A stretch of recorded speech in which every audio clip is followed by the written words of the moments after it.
दोस्तों स्वागत है आप सभी का टोटल सर्किट चैनल में। दोस्तों ये इंडक्शन कुकर काफ़ी लंबे समय से ये काम कर रहा था और अभी ये ख़राब हो गया है। इसके डिस्प्ले पर भी कोई डिस्प्ले नहीं आता है, यानी ये किसी प्रकार से कोई वर्किंग नहीं करता। तो दोस्तों इस इंडक्शन कुकर के अंदर क्या क्या ख़राबी आती है और कौन कौन से कंपोनेंट ख़राब होते हैं, आज इसको स्टेप बाय स्टेप रिपेयर करेंगे। वो पहले इसको रिपेयर करने के लिए इसको केबिन को ओपन कर लेते हैं इसकी।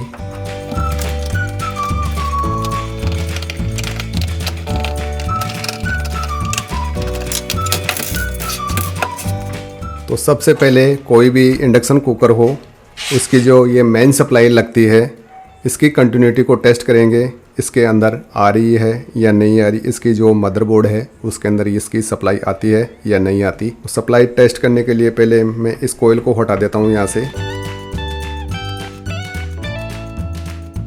और यहाँ पर ये सेंसर लगा हुआ है, इसकी पिन यहाँ पर लगी हुई है, इसको निकाल लेते हैं पहले। और यहाँ पर ये इसकी मेन सप्लाई आई हुई है। पहले इसकी ये मेन लीड है, इसमें कंटिन्यूटी टेस्ट करेंगे। इस वायर में यहाँ पर कंटिन्यूटी आ रही है और दूसरे में भी टेस्ट करते हैं, यानी इसकी ये मेन लीड तो ठीक है। और यहाँ पर देखेंगे तो एक ये फ्यूज़ लगा हुआ है यहाँ पर, इसको भी टेस्ट करेंगे। यहाँ पर फ्यूज़ के अंदर किसी प्रकार से कोई कंटिन्यूटी नहीं आ रही, तो इसका ये फ्यूज़ ब्रेक है। फ्यूज़ जो ब्रेक होता है तो उसके कई कारण होते हैं। यहाँ पर ये ब्रिज रेक्टिफायर लगा हुआ है और एक इसको कोयल को स्विचिंग कराने के लिए एक यहाँ पर IGBT भी लगा हुआ होता है, उसको भी टेस्ट करेंगे और फिर बाद में ही इस फ्यूज़ को लगाएंगे। पहले इनके जो कंपोनेंट लग रहे हैं सभी इनको टेस्ट मारेंगे मल्टीमीटर से और इन कैपेसिटरों को भी टेस्ट करेंगे। ब्रिज रेक्टिफायर को टेस्ट करने के लिए और IGBT को टेस्ट करने के लिए इस बोर्ड को खोल लेते हैं पहले।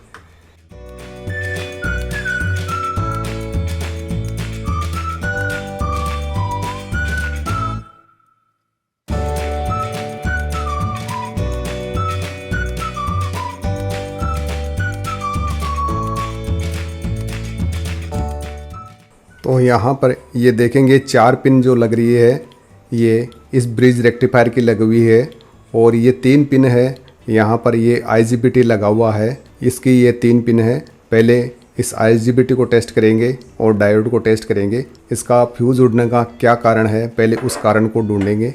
पहले इसका ये ब्रिज रेक्टिफायर लगा हुआ है, इसकी ये दोनों साइड वाली पिन है, ये प्लस और माइनस की है और दोनों ये बीच वाली पिन AC वोल्टेज इनपुट की पिन है। तो यहाँ पर इस रेड प्रोब को इसमें लगाएंगे एक में और यहाँ पर टेस्ट करेंगे। दोनों के अंदर यहाँ पर ये सेम आनी चाहिए और इसको रिवर्स करके टेस्ट करेंगे इधर, तो किसी प्रकार से कोई कंटिन्यूटी नहीं आनी चाहिए। ऐसे ही इस साइड में अंदर टेस्ट करेंगे।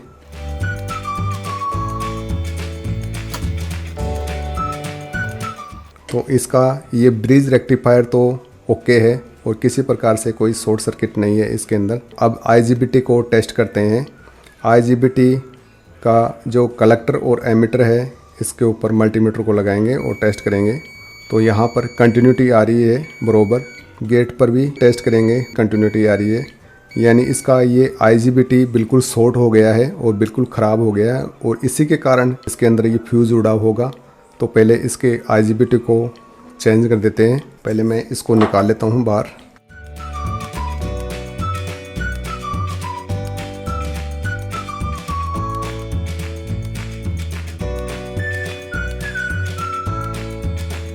इस IGBT का नंबर है, इसका BT 15-120 ऐसे लिखा हुआ है इस पे। तो इसकी जगह पर कौन सा IGBT लगाएं वो भी मैं आपको बता देता हूँ। इस IGBT की जगह पर ये IGBT भी लगा सकते हैं इसकी जगह पर। इसके नंबर है H20R1203, यानी ये IGBT भी इसमें लगा सकते हैं, ये भी बढ़िया वर्किंग करेगा। ये 25N120 ये भी लगा सकते हैं इसकी जगह पर, दोनों सही काम करेंगे इसमें, क्योंकि ये पहले वाला IGBT है ये 15 एम्पियर का लगभग है और ये भी इससे ज़्यादा एम्पियर के हैं। ये दोनों ठीक प्रकार से इसमें काम करेंगे, तो कोई सा भी इसमें लगा सकते हैं, ये काम करेंगे। मैं इसमें ये 25N120 वाला लगाता हूँ IGBT लगाने से पहले यहाँ पर ये कैपेसिटर ये लगा हुआ है, इसका मान है ये 0.27 माइक्रोफेरेड का कैपेसिटर है। इसके कैपेसिटर के मान को टेस्ट करेंगे और यहाँ पर एक कैपेसिटर ये लगा हुआ है, इसके मान को भी टेस्ट करेंगे क्योंकि ये कई बार ये भी वीक हो जाते हैं इसके अंदर, और इस कैपेसिटर का अगर वीक हो जाता है तो IGBT खराब होता है और ये कैपेसिटर भी ख़राब हो जाता है कई बार। इसको पहले ज़रूरी है टेस्ट करना, और यहाँ पर इस कैपेसिटर को भी टेस्ट करेंगे। तो दोनों कैपेसिटरों को पहले टेस्ट कर लेते हैं। इस कैपेसिटर का मान ये 5 MFD का कैपेसिटर है, यानी 5 माइक्रोफेरेड का ये कैपेसिटर है यहाँ पर, और ये 5.0 यानी ये कैपेसिटर सही है। और यहाँ पर ये कैपेसिटर इन दोनों पिनों पे लगा हुआ है, तो यहाँ पर टेस्ट करेंगे इस कैपेसिटर के मान को। तो ये 0.4 आ रहा है, और इसकी कम रेंज पे चेक करेंगे इसको, तो ये 0.27 माइक्रोफेरेड आ रहा है, यानी ये दोनों कैपेसिटर इसके ठीक हैं। अभी यहाँ पर जो पहले फ्यूज़ लगा हुआ था उसको मैंने हटा दिया है, और इसकी जगह पर ये 10 एम्पियर का फ्यूज़ लगाएंगे 250 वोल्ट का। इसके अंदर कोई भी वायर का टुकड़ा या नहीं लगाएंगे, केवल ये फ्यूज़ का ही प्रयोग करेंगे। अगर आपके पास इस टाइप का पिन वाला फ्यूज़ नहीं है तो उसके लेग पर एक वायर का टुकड़ा लगा करके, और ऐसे भी PCB में लगा सकते हैं। यहाँ पर वायर का टुकड़ा लगाएंगे तो उसमें करंट का पता नहीं रहेगा और वो जल्दी यानी इस प्लेट को भी ख़राब कर देगा। तो हो सके तो इस फ्यूज़ का ही प्रयोग करना है।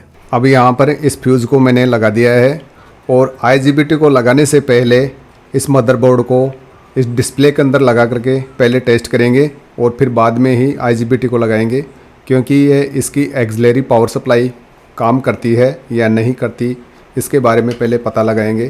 तो इसको पहले इसमें टेस्ट कर लेते हैं, और इसमें सप्लाई देंगे वो सीरीज़ लैंप की सहायता से ही देंगे। मैं ये सीरीज़ लैंप्स की सहायता से ही इसमें सप्लाई दे रहा हूँ। अब इसमें यहाँ पर ये डिस्प्ले आ गई है, और अब इसको मैं ऑन करता हूँ तो ये ऑन हो गया है, और अब इसको मैं रन करता हूँ तो ये E0 का अलार्म आ गया है, और इसका फ़ैन भी चल रहा है, यानी इसकी ये पावर सप्लाई ठीक है। यहाँ पर ये IGBT नहीं लगाया, इसलिए ये E0 का और इसके ऊपर कोयल नहीं है, इसलिए ये अलार्म आ रहा है। ये IGBT को लगा करके भी इसको टेस्ट करेंगे।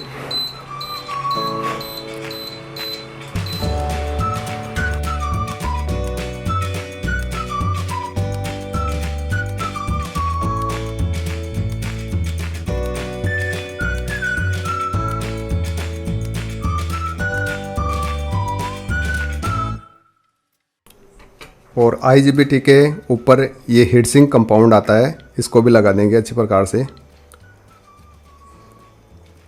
ताकि ये हीट सिंक पे अच्छी प्रकार से ये टाइट हो जाए, तो ये गर्म नहीं होगा। और इसको पहले टाइट करके ही सोल्डरिंग करेंगे।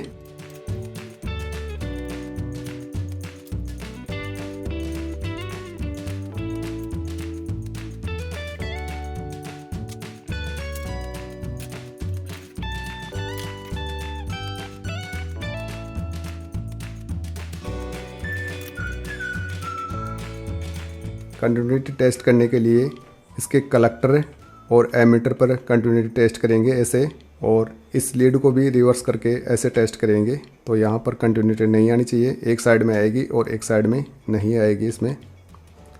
और इसका ये गेट है पर एक रेजिस्टेंस लगी हुई होती है, इसको डिस्चार्ज करने के लिए वो 1 किलो ओम के लगभग ये रेजिस्टेंस आती है, उसका मान है। तो अब इसको टेस्ट करते हैं कोयल लगा करके भी।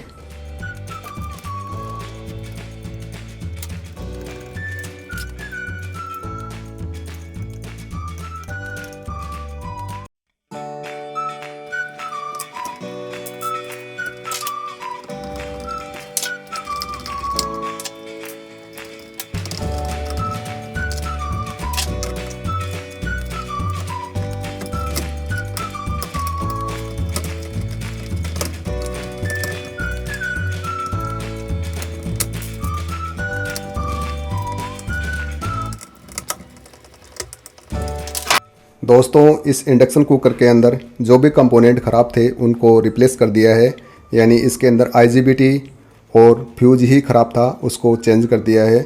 और अब इसको टेस्ट करते हैं। दोस्तों अभी तक आपने इस चैनल को सब्सक्राइब नहीं किया है तो चैनल को ज़रूर सब्सक्राइब कर लेना। और अब मैं इसको ऑन करता हूँ। ये इसकी डिस्प्ले आ गई है और इसकी प्लेट को मैं लगा देता हूँ ऊपर और ऑन करता हूँ।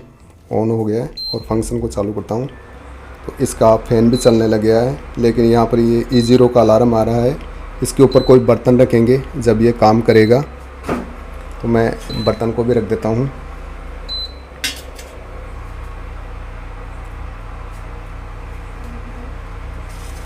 और ये गर्म भी करने लग गया है, यानी ये ठीक हो गया है इंडक्शन कुकर। और अब मैं इसकी पावर को कम कर देता हूँ थोड़ा, 400 वाट कर दिया है। दोस्तों आपको ये वीडियो अच्छा लगा तो वीडियो को लाइक करना, कमेंट करना और शेयर करना। आपको ये वीडियो देखने के लिए धन्यवाद। आपका दिन शुभ हो। मिलते हैं अगले वीडियो के अंदर। Thank you for watching. Have a nice day.